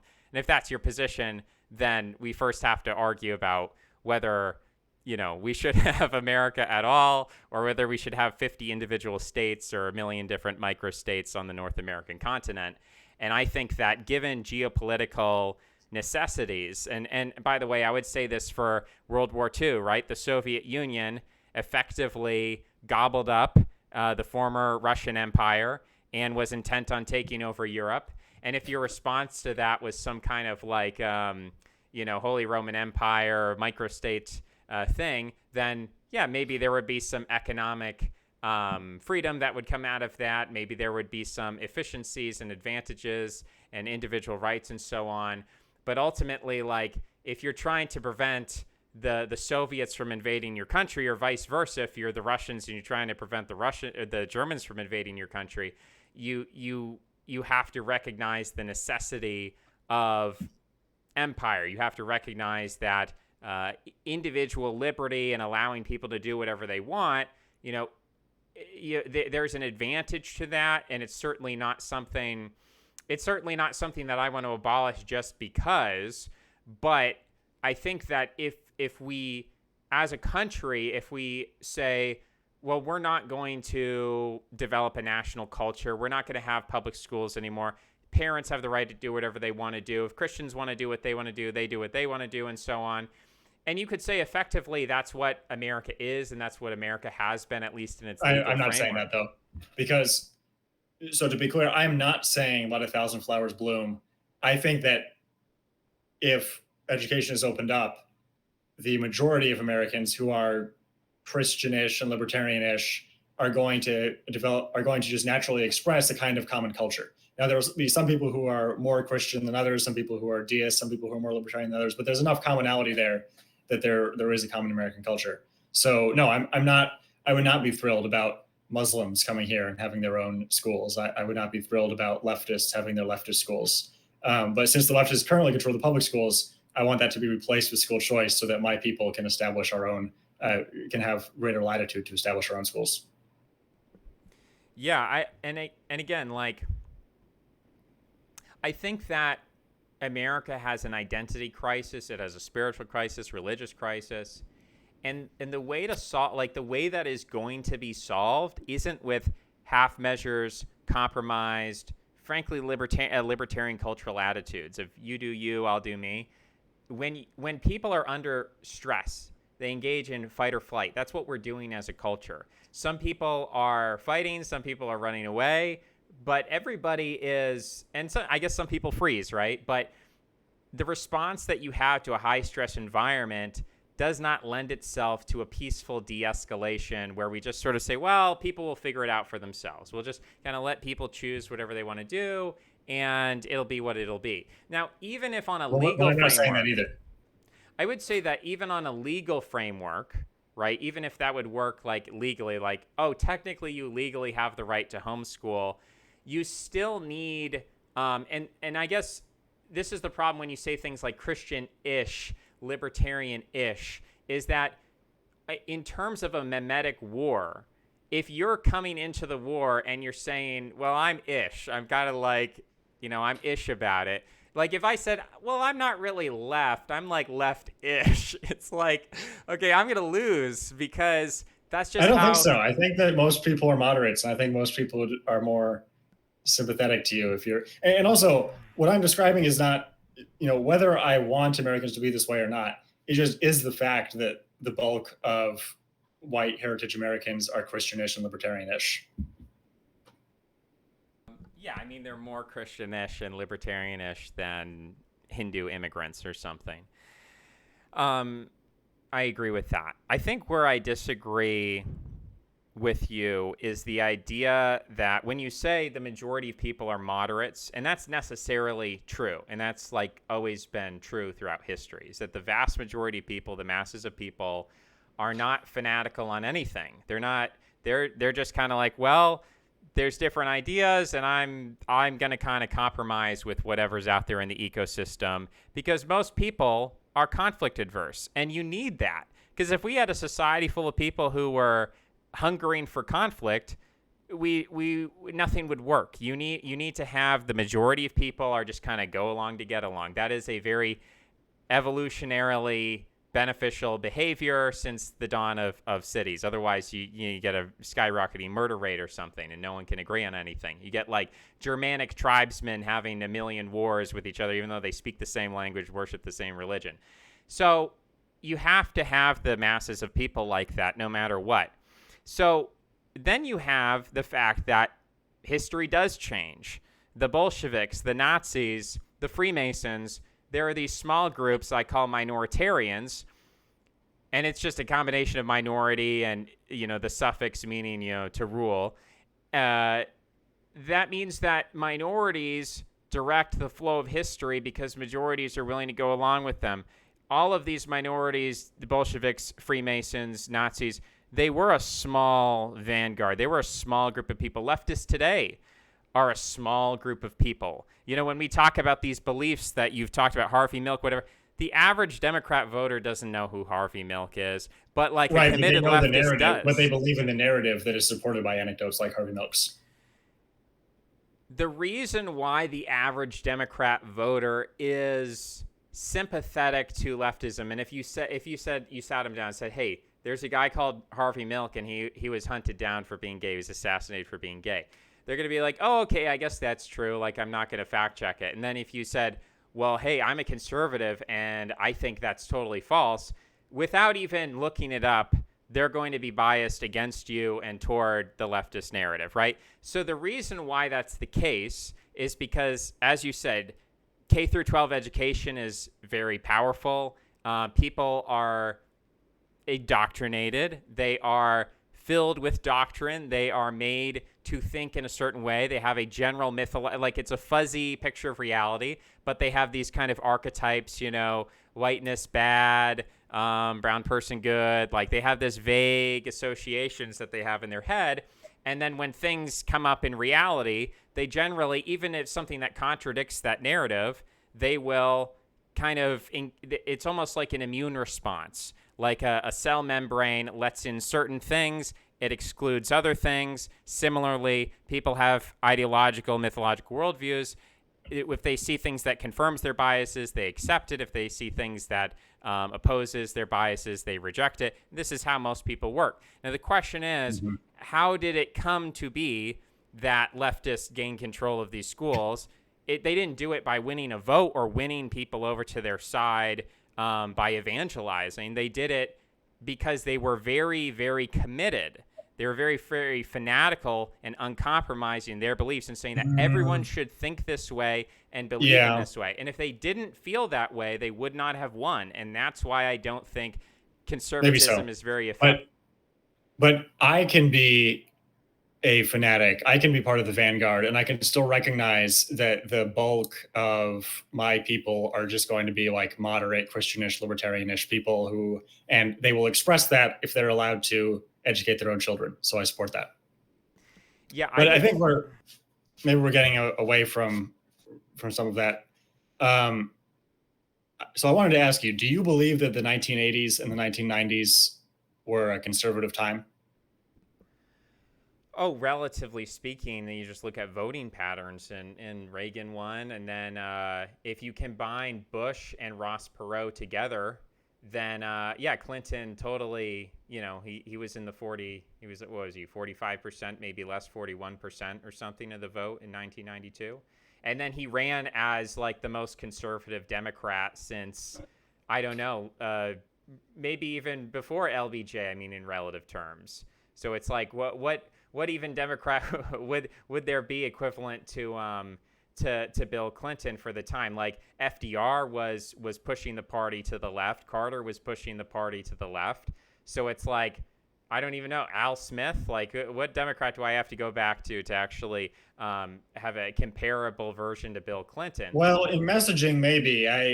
In terms of actual policy, I think there was really not much of a difference from what came before. Like, if you look at tax rates, there's a myth that tax rates were high in the 1950s and then low today, but that's not really true. There's um, the top marginal tax rate was, I want to say, like 90% in the 1950s, but it only applied to the very highest income earners.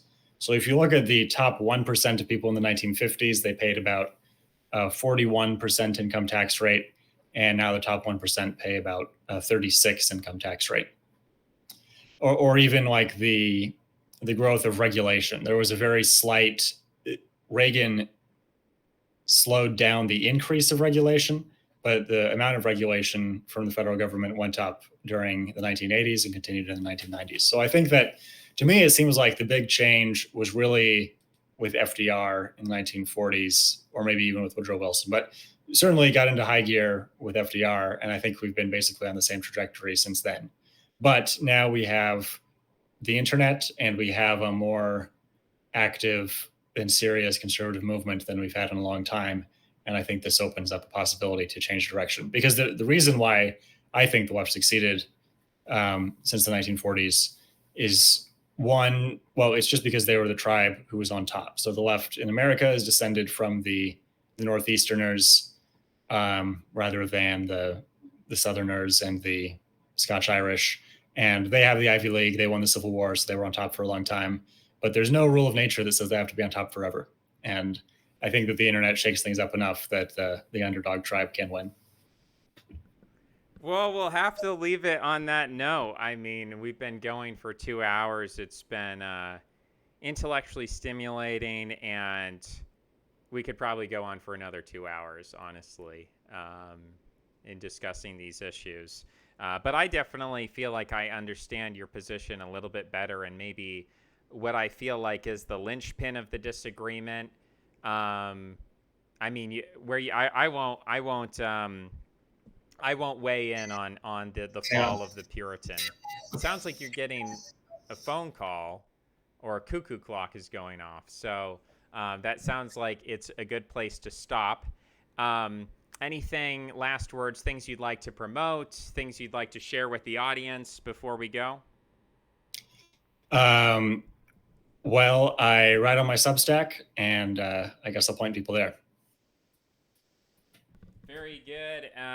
Maybe we'll do this again if you enjoyed it.